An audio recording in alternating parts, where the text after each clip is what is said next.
laga soo bilaabo bartamihii sanadkii tagay 2014 ayaa waxa magaalada Gaalkacyo xarunta gobolka Mudug laga dareemayay horumar dhinacyo badan taabanaya taas oo dib u soo celisay bilicdii iyo quruxdii magaalada Gaalkacyo.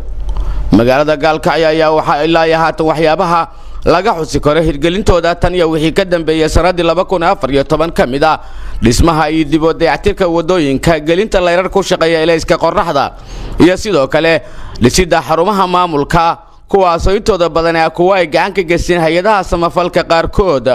magaalada Gaalkacyo ayaa wax weyn ka duwan sanad ka hor sida ay ahayd markaad eegto bilicda magaalada Gaalkacyo.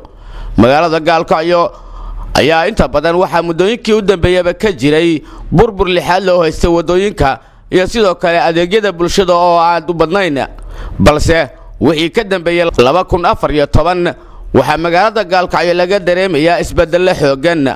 wadada weyn ee Bila Rafle oo iyadu hore u ahayd wada burbursan ayaa haatan waxa si rasmi ah uga bilowday in la saaro laami, taas oo mid ay gacan ka geysanaysan hay'adda ILO iyo maamulka dawladda hoose degmada Gaalkacyo. taas bulshada ku nool magaalada Gaalkacyo ayaa iyagu si weyn u soo dhaweynaya horumarka la taaban karo xilligani ka muuqanaya magaalada Gaalkacyo. Gaalkacyo ayaa xilliyada habeenkii hore waxa uu ahayd meel mugdi ah isla markaana dhaqaaqa ganacsiga iyo socodka dadku ay yareeyeen markii la gaaro 8 fiidnimo, balse haatan waxa magaalada Gaalkacyo laga arkayaa iyadoo dadku ay soconayaan ilaa saqda dhexe habeenkii, taas oo ugu wacan leerarka iftiimaya ee ku shaqeynaya ilayska qorraxda ee la geliyay gudaha magaalada Gaalkacyo.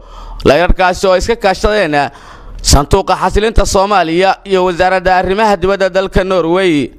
isku soo wada duuba bulshada ku nool magaalada Gaalkacyo ayaa haatan moodaa inay u soo jeesteen horumarinta iyo dib u soo celinta bilicda magaalada iyadoo bulshadu ay wadaan olol nadaafadeed oo laga hortagayo wax kasta oo wax u dhibi kara quruxda iyo bilicda magaalada.